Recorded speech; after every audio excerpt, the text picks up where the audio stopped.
ሰው ለመጠየቅ የኔ የበሰበሰ ሙዝ ይዘሽ ትመጫለሽ? ምን ሆነ? ሙዙን ግን አይተሽዋል? አላየሁትም ነበር። ቆይ አምጣ መልስለታል። አይ ቆይ መጀመሪያ ልብስ ቀይሪ። ሂጂ ግቢ።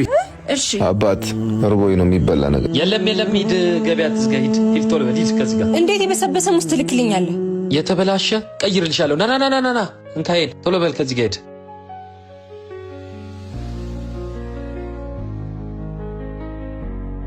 ይሄንስ ማን አየበት?